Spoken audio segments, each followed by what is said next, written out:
Type 1 diabetic இருக்குல்ல, குழந்தைங்களுக்கு insulin 4 வேளை போடுறவங்களுக்கு, அவங்களுக்கு ஒரு புது பம்ப் வந்திருக்கு இப்போ.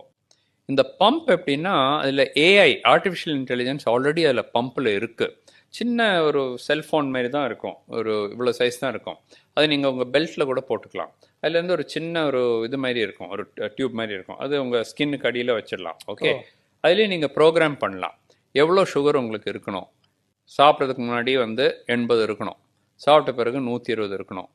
அதை அந்த சுகரை விட்டு போகிறதுக்கு அலோவே பண்ணாது.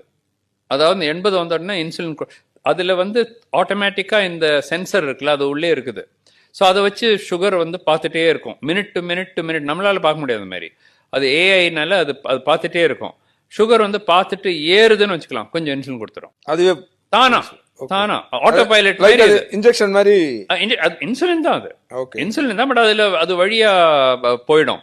இந்த குழந்தைங்களுக்கெல்லாம் 4 வேளை இன்சுலின் போட்டு கூட சுகர் இப்படி இப்படி இப்படி இப்படி இப்படி போயிட்டு இருக்கும். இது போட்ட பிறகு நல்லா ஸ்ட்ரெயிட் லைன் மாதிரி வருது, லோ சுகரே வரல.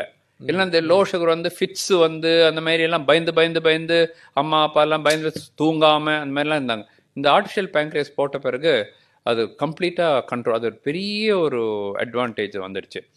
டைப் 1 டயபெட்டிக் இருக்குல்ல, குழந்தைங்களுக்கு இன்சுலின் 4 வேளை போடுறவங்களுக்கு, அவங்களுக்கு ஒரு புது பம்ப் வந்திருக்கு இப்போ. இந்த பம்ப் எப்படின்னா, அதில் ஏஐ ஆர்டிஃபிஷியல் இன்டெலிஜென்ஸ் ஆல்ரெடி அதில் பம்பில் இருக்குது. சின்ன ஒரு செல்ஃபோன் மாதிரி தான் இருக்கும், ஒரு இவ்வளோ சைஸ் தான்